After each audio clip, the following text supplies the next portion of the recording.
Hey, this is Maya from The Sounds, and you're watching Front Row Live Entertainment. Love ya. How's the tour coming along so far? The States keeps asking for you guys back. It feels so good. I mean, we've actually, yeah, we did play here a couple of shows last year in October, November, but it was only for like a small promotional run. So it feels really, really good to be back on the road and play, yeah, a good 5, 6 weeks on spending here. And we love the States and Canada, Mexico. It's just really, really fun. Now, how do you see each tour progress every time you come back out here? Um, I guess, I mean, I think we're just really fortunate to be able to stay at a certain level as we are right now. Every band, of course, we would love to get bigger for each tour and each record, but nowadays there's so many bands out there playing, so for us to be able to do this for over a decade and still have selling out places every night, I mean, it's pretty amazing. So, yeah, I'm really grateful. Now, for you personally, what was the defining factor of wanting to be a performer? I just want to be in the center of attention, I guess. I honestly had never been singing before. I was a guitar player. I played French horn, but in school I ended up in the same music class as Felix. We went to the same class in school. And he said, well, you know the lyrics for this song, you should sing it. I'm like, oh, I don't want to, but I guess nobody else is going to do it. And I'm going to be in the center, so yeah, let's do it. So that's how I ended up being in a band. And obviously I love that. And what was it about the Sounds that caught your attention when they offered you a spot as a singer? I mean, we were not even called the Sounds at that time, and so I was still like the fourth member joining, so we were just still forming the band when I was in it, so or when I started it. So I think it was the chemistry that we had right from the get-go. We didn't really want to play any covers as much. We wanted to write our own songs, and we could feel that, because I've been in different bands before, but as a guitarist. But for this one, I could feel that we had the same vision and the same goals, and we were really dedicated, all of us, at the get-go. So it was chemistry, definitely. Now, you're also a lyricist, but when speaking to Felix, he was saying other members are the writers of the music for the song or for the band. Why do you not write so much with them? Is there a certain reason for that?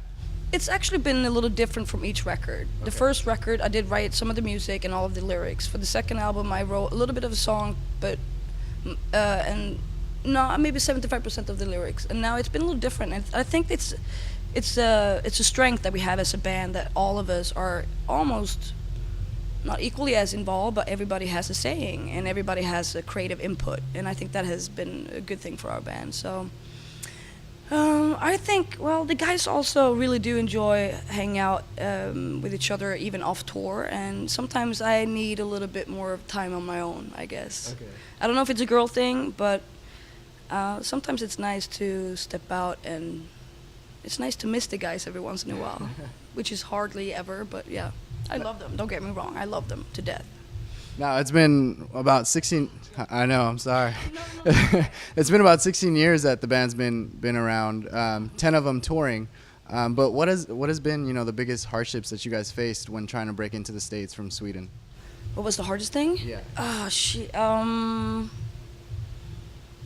Musically, I don't know, but on band level, I remember during the second album, for the first album, I was in a long relationship with the drummer, and when that ended and we still had to keep going because both of us wanted to be in the band, and we had this major chance of breaking America and everything at the same time. It was pretty difficult, but I'm really proud of both me and him for sticking it out, and now we're better friends than ever. So yeah, that was pretty difficult. I remember recording the second album, that was quite difficult. Apart from that, I had to say, no, I mean, it's a big country. It's a lot of hours in a tour bus, but we do love that. So, no, even if it's hard times, it's still good, Yeah. Now, one thing that Felix did tell me was that he hates flying to shows. Do you feel the same way? Is there anything else that you hate doing shows or touring? No, but he's totally right. Like, flight shows are the worst. It's so much harder than touring in a bus. People think that would be hard, like, oh, you got to live everybody in the same bus, and I'm like, yeah, I'd much rather do that than flying and have a hotel room. Much rather have the bus. So, and over here in America, it's good tour buses. They're very comfortable. It's like a house, pretty much. Exactly. Have you guys ever toured on an actual like tour van? And if you did, do you remember those times? Would you go back to it just to give it a shot? Actually, I mean, we do every once in a while. If we have just a couple of shows in the weekend in between tours, we don't rent it. Was that a pun right there for the album? Hey. Yeah, then we do ride in a van. And I really don't want to say that it's not something that we should do ever again, because it's not that bad. But I remember in the early days when we were definitely traveling only in a van, and it is what it is. But back then you're like 20 something, you don't care.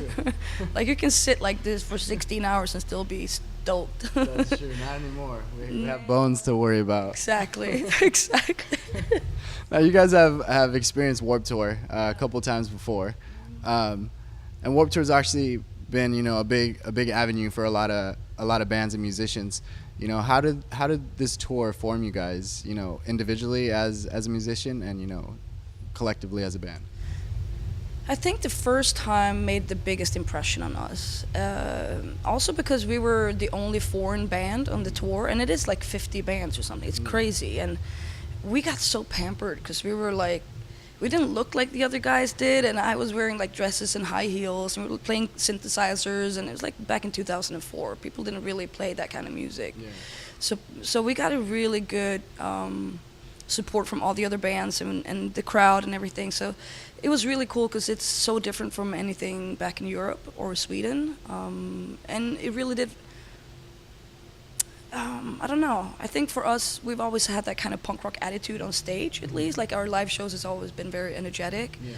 And during that tour, yeah, we noticed that it pays off. People like that, and it works. You don't have to play straight up punk rock music or hardcore music to do those kind of shows. Yeah. So yeah, I think we gained a lot of fans from doing that. And speaking of, the punk rock performances that you guys give, like you mentioned earlier, you're wearing dresses or you're wearing heels. How do you manage to do that on tour every day and, for 10 years already? Ask my chiropractor. No, it is, I don't know. To me, it was always very important, especially in the beginning when you're like trying to form yourself into what you want to be. I took it very seriously to look my best every night, and if that meant that I was going to wear heels, well, let's do it. And if it's going to be 220 shows in a year, I'll still do it. Now 16 years later, I'm like, shit, I'm still doing it. Definitely dedication. Yeah, and I think that's important. I would never go up in like sneakers and sweatpants. I would rather die, I think. Is there any training that you guys do as far as your live shows, or it's something that just comes naturally as soon as you hit the stage every different city? No, I mean, like, we have never... rehearsals? No. Never rehearsed how to act. Like, I mean, we did rehearse in one way early on in our first rehearsal space, but it was more like how to walk on to a stage and looking cool doing that. So we're like, Felix, okay, you got to wait 15 seconds, and then I go on and be like... So, yeah, we did do that, actually, just to make it seem effortless and cool from the beginning. And I think it did, because we got shows... booked like that. Yeah. So, but everything else came very, very naturally. The energy and I think the music that we played, especially on the first album, is very up-tempo, energetic, kind of crazy. So it came very natural to me and to everybody else in the band to be a little nuts, I guess. And now the most recent album, Weekend, the previous album you guys actually self-produced it. Why did you guys go back to working with someone on there? Was there something with the previous album that you guys didn't like, or it's just you just wanted to test the waters again? I think it's just really quite common for bands, especially if you're able to do, or you got the opportunity to do more than one or two records. Like the fourth album is like when you get a little bit like more confident in what you're doing, and you've been to so many studios over the years that you feel like, well, we know exactly what we want to sound like. Why should we hire someone else to do that for us when we can do it ourselves? So it was very, very good for us to do that. But then again, then you realize, there is a point to have another guy coming in and have like a fresh look on every song that you wrote for the last 6 months. So I think we just realized that it's good to have a guy like that, especially if you do trust his opinion. And so it was nothing really that went wrong with the way we did it. It was just like we realized different things over the time. Now, has there ever been a situation in the studio with a producer where you guys bumped heads on their idea on changing a song, but you guys just really didn't want to change it. Like, is there any specific song that? Maybe not so much songwriting or arrangements, but different things, absolutely. I had a producer who said, you should get really shit-faced doing vocals. I'm like, I'm not sure that's going to be a good idea. He's like, yeah, absolutely. It sounds so cool and so... That's interesting. Yeah, and I'm like, all right, let's do it. But it was not good, obviously. It's one thing to do it live, but in the studio, you got to be a little sharper than that. Yeah. So he was not so clever. That's interesting, especially if you're spending so much money to get that recording done. Yeah. You would figure he would be the one telling you the opposite, like you should not do that. Yeah, so we did butt heads for a while. I ended up doing vocals with the engineer instead of the producer. We did not get along at all. That's so. crazy. Now, how long of a lifespan would you give a record before you guys actually start considering to write a new one? All depends on how much we're touring on each album. Like the first album, we toured for at least 3-4 years maybe before we had to say, no, we can't do another tour. Because we got offered to do so many things and everything seems so fun and you have a hard time turning it down. And they're like, no, we got to go into the studio. But now, recently, we've been trying to be a little faster in between every record. And you can hit bigger markets and you don't have to do every little town anymore like you used to do in the beginning. So. Yeah, I mean, 2 years, a year and a half, and then it usually starts with the new songwriting and stuff. It all depends. And is there someone in specific that, just decides, hey, we should start writing, or it's just something that just happens natural?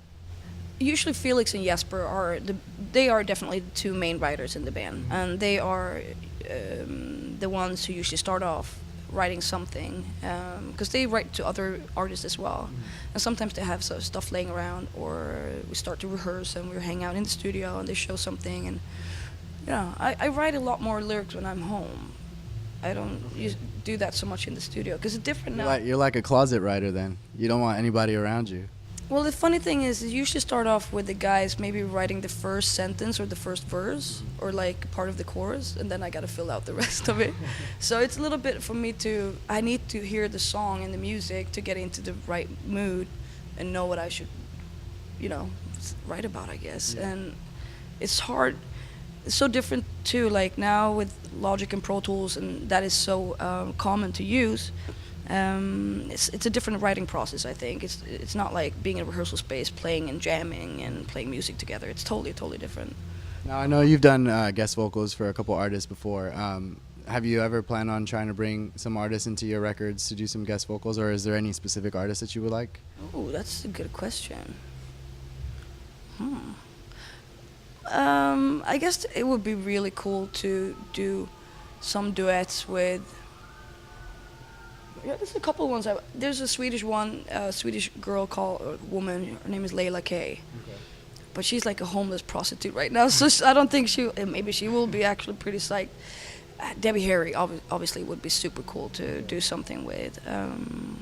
There's a lot of good ones, but we've never really talked about that. It's a good point. Maybe for the next record. Hey, that would be... I would love to. Maybe we'll have to talk.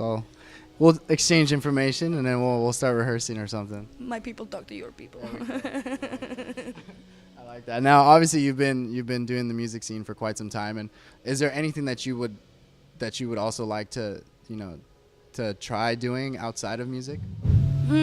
Well, I did some TV shows back home in Sweden. That was good fun, and I got offers to do a couple cool things. I've done a big radio show.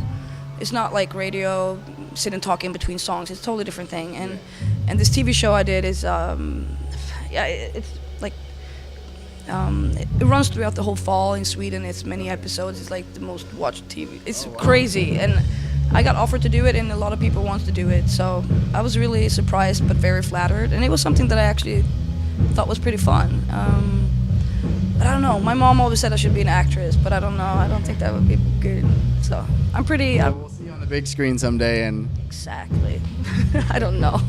I'm pretty happy and satisfied as it is. That is cool. Now, lastly, what is in the future for the Sounds this year, or even many years to come? As long as we enjoy doing what we're doing, I think we should stick around, because it seems like people want us to be around still. So hopefully another couple of good records. I did meet Deborah Harry, and she said, "Do you think you can do it for as long as I have?" And I said yes. So I got to hold my word to that. I'm like, damn. I would love that. I mean, your chiropractor might not, but Exactly. you might have to figure something out there. A wheelchair. Yeah. I can rock that. Hey, you'll add a new dance to. Weird. Well, I really appreciate you hanging out with me. I'm glad that we finally got to sit down and speak. I look forward to seeing the set again. You guys always blow my mind, as well as all your fans. So thank you again for hanging out with me. You guys be sure to check out The Sounds. Pick up their latest album, Weekend, if you haven't already, and hopefully we'll be hearing new music soon. Thank you so much. Yes, absolutely. And thank you so much for coming out. Awesome. Thank you. You guys be sure to subscribe to Front Row Live ENT on YouTube, and thanks for watching.